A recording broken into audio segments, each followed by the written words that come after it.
Subscribe to our YouTube channel to hear exclusive interviews, game highlights, along with thoughts and comments from King James Radio Network founder Corbett Thompson, including rants about his beloved New York Mets. Corbett Thompson here for the King James Radio Network at jamesisking.com here at Raiders Field, the softball field here at North Brunswick Township High School in North Brunswick, New Jersey. The lighting isn't great because I waited like way too long to do this, but you can see the scoreboard off in the distance behind me, the left field scoreboard there. So anyway, just talking a little Lady Raiders softball from North Brunswick, as the Lady Raiders, with some high expectations coming into the year, and they're off to a 2-1 start, so that's the good news. So we'll see if North Brunswick can keep that up. And, finished up a wild game with Carteret on Thursday. So that's the big thing there, was fighting out, adversity, fighting through adversity, getting a win there, and, not crumbling. Let me take these off, primarily because I hate these. But crumbling under, not crumbling, under the weight of losing back-to-back, leads in back-to-back days. The Lady Raiders had a 5-0 lead against South Plainfield and ended up losing that game 10-6 the day before on Wednesday. And then, Thursday, same type of thing, 6-0 lead against Carteret. Carteret came back in the later innings, tied the game, and then went ahead, actually, in that 6th inning, went ahead 7-6.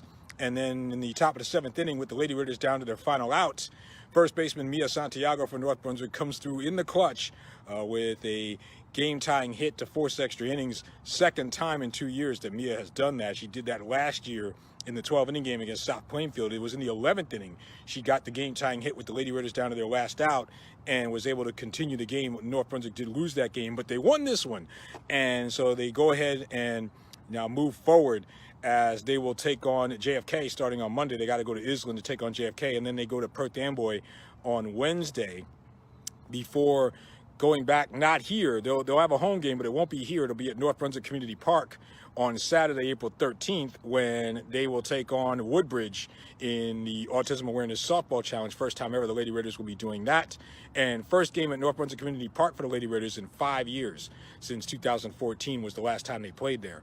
So with that being said, and they built this field, of course, to start the 2015 season, this being the 5th year for the team here at Raiders Field. So with that being said, you see the sun setting in the backdrop here. But, with that being said, the Lady Raiders, again, 2-1 start. You'd much rather be 2-1 than 1-2. Now, I think a couple of things. Number one, you just have to worry, if you're head coach Mary Rossi, you're probably worried about, handling prosperity.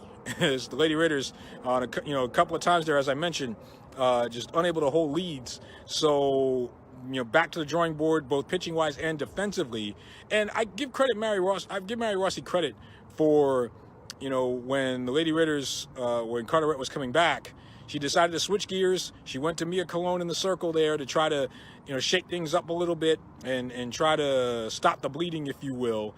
And then, Cologne pitched a couple of innings, but then bringing Tara Jennings, the starting pitcher, back in the 7th and 8th innings there to ultimately get the win. But Tara seemed to be re-energized and refreshed, coming back in and with a new sense of purpose, if you will, to get the final 2 outs, or the final 2 innings rather, not allowing a run in the final 2 innings to get the win. So I thought that was a good strategic move there by Mary Rossi.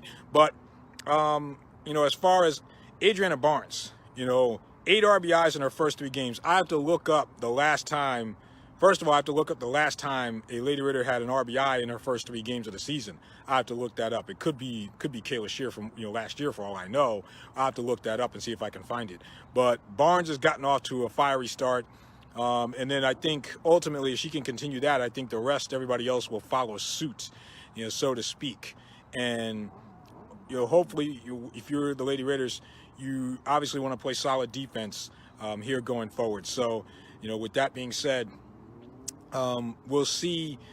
JFK is going to be tough. JFK, they are, let's see, JFK, I have my standings right here. JFK 3-0, and they beat Woodbridge today. So they beat them 3-0. So now 3-0 in the GMC White Division and overall. So JFK will be the next hurdle that the Lady Raiders will have to climb JFK has not always been the easiest opponent for North Brunswick over the years. And then after the Lady Raiders at 2-1, Woodbridge at 2-1. Again, they'll see Woodbridge on Saturday, next Saturday, in the Autism Awareness Softball Challenge. And then you have Colonia. Colonia at 0-2 overall, 0-1. So, Colonia going through some things. Perth Amboy, it's been a struggle for Perth Amboy for quite a while. And then you have, Sayreville, who the Lady Raiders beat on opening day. And then Carteret, a tough 0-3 for Carteret. They lost by 1 run in their previous game against JFK, and then losing to North Brunswick by 2 in extra innings. So it's been tough sledding, tough 0-3 for Carteret, but they've got some girls that can hit on that team. If you heard our broadcast, a home run from first baseman Atavia Palms, probably still going. So they got Melody Cases. They got some girls that can play, and so Carteret, it could be a dangerous out. Either GMC tournament time or somebody's trying to win a division title. So just keep that in mind as you go forward here. All right, so with that being said, I see the sun is setting here, so I'm not going to be too much longer.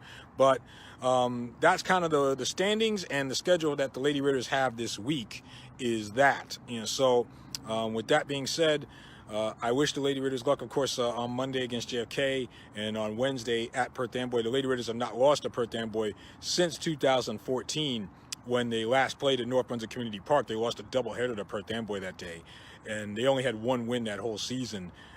Neither one of those games was one of them. So the Lady Raiders have certainly had better fortunes against Perth Amboy in the last 5 years. So with that, like I said, you see Barnes kind of setting the tone for the rest of the team. Allison Ward had the game winner against Carteret, and so she's hitting well. Cassidy Speed, one of the seniors on in the lineup. You're seeing her do her thing, and Kayla Shear, she hit a home run on opening day, so you're waiting for Kayla to hit one 400 feet somewhere, and then you'll know that she's all the way locked in, that kind of thing. So with that being said, I'm gonna go because I see it's getting darker here by the minute, and of course anyway. But until next week with the Lady Raiders, Corbett Thompson here saying goodbye, Godspeed. Thank you guys for following us here at Raiders Field, and I will talk to you guys later. All right, have a good night.